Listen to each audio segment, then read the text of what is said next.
Captain Book. What is it, Scruffy? Captain Book. I'm so glad Snap and Tag made it through the dry parts of Oregon. I'm glad too.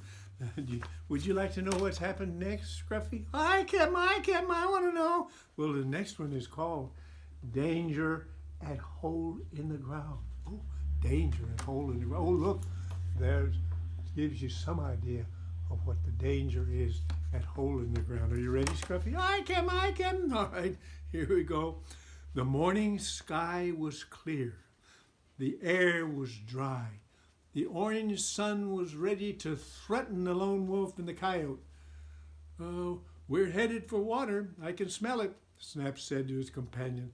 Let's get going. And food, the famished coyote returned. And food, Snap encouraged, though not certain what they would find. Snap's senses were right. The forests in central Cascade Mountains began in earnest with trees and water and animals and birds of every sort. Wouldn't this be a good place to stay? Tag asked. Well, maybe. Snap hesitated, his urge to find a wolf pack gnawing at him. Maybe for you, he continued, coyotes in these mountains, but no wolves. By late afternoon, the two runners reached Hole in the Ground. They found themselves looking over the vast bowl with nothing at the bottom but what looked like a pocket of muddy water. It appeared that rain and snow seldom reached the huge pit. If they had, there would be a lake instead of a huge dry pocket. The adventurers trotted down into the pit. A bullet-riddled barrel sat in a shallow, muddy puddle at the center of the crater.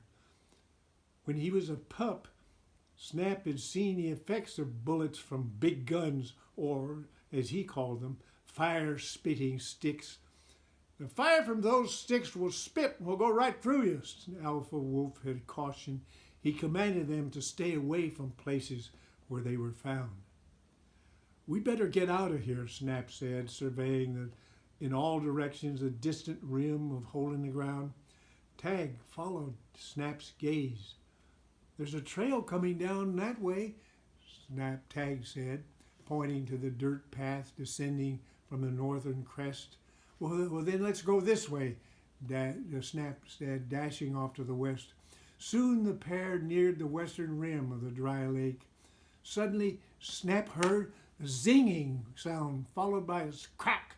A spit of dirt jumped up in front of him, followed by another. The second stung his left ear and buried itself in the trunk of a juniper in front of him. Run for your life, Snap shouted and dashed, zigzagging his way up the western crest of the hill. Tag followed Snap as best he could, but his legs weren't long enough to keep up. Bullets split the air around them and above their head. Snap reached the crest, top of the hill, crossed it, and hurried down the outer side of the grove of trees into it. He crouched cautiously on the ground and waited for Tag to join him. Tag never did come. Oh, Scruffy, you ready to...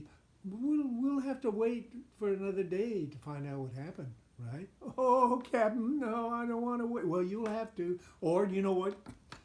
You could go down the hole of the ship, get Snap's Journey to Find a Mate, and you can read it for yourself and catch up. Can you do that? I'll wait, Captain. All right. Everybody else, you get down and get a book and come up and read it, because you know what? Books are the greatest treasure. That's right. Books are. So read.